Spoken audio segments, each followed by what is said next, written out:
ఇక ఏ ధర్మం మీదైనా సరే ఇలాంటి అపవిత్రం ఒక చర్చి మీద జరిగిన, ఒక మస్జిద్ మీద జరిగిన దేశం అల్లకల్లోలం చేసేస్తారు, ప్రపంచం అంతా మాట్లాడతారు, గ్లోబల్ న్యూస్ అయిపోద్ది.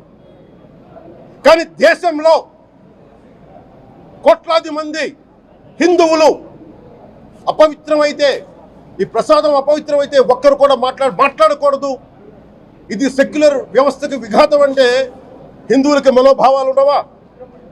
ఇది ఒక్కరు నిందించట్లా, అసలు మీరు ప్రస్తావన చేయకూడదు, ఇది తప్పు, ఇది మాట్లాడకూడదు అంటే ఎట్లా? ఇదే వేరే మతానికి మీరు అన్వయిస్తారా?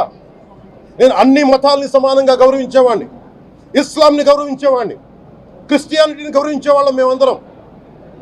సనాతన ధర్మం అని మొత్తుకుంటున్నాం. దేనికి సనాతన ధర్మం అంటే? సనాతన ధర్మానికి ఒకరు ప్రారంభించింది కాదు, ఇది ఒక వ్యక్తో ఒక కూర్చోబెట్టి ఒకరు స్టార్ట్ చేసింది కాదు. ఇది కొన్ని వేలాది సంవత్సరాలుగా అన్ని మతాలని, అన్ని విశ్వాసాలని అలింగనం చేసుకున్న నేల ఇది. అలాంటి విశ్వాసాలకి దగ్గర తీసుకున్న ఈ నేల మీద ఇలాంటి అపవిత్రం జరిగితే, రిపీటెడ్గా జరిగితే, ఒకసారి కాదు, 2 సార్లు కాదు, రిపీటెడ్గా జరిగితే ఇప్పుడు కూడా మాట్లాడకూడదంటే అది తప్పు చేసిన వాళ్ళం అవుతాం. మేము దోషులకి శిక్ష పడాలి.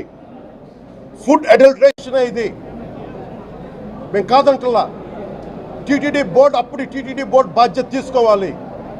పొలిటికల్గా వచ్చి అలంకారప్రాయంగా ఒక్కొక్కళ్ళు వచ్చేసి దర్శనాలకి టికెట్లు ఇవ్వడానికి మీరు బోర్డు మెంబర్స్ అవ్వలేదు. మీరు ఎవరు చైర్మన్ కానీ ఈవో కానీ, మీరు అక్కడ ధర్మాన్ని పరిరక్షించాలి. మీరు అక్కడ మీ ఇష్టాలకి మీరు కూర్చోబెట్టి మీ ఇష్టాలకి కాంట్రాక్ట్లు ఇచ్చుకోవడానికి మీరు టీటీడీ బోర్డుకి మీరు వెళ్ళలేదు. మీరందరూ, మీ అందరికీ బాధ్యత ఉంది. మీరు నిర్ణయించుకోవాలి.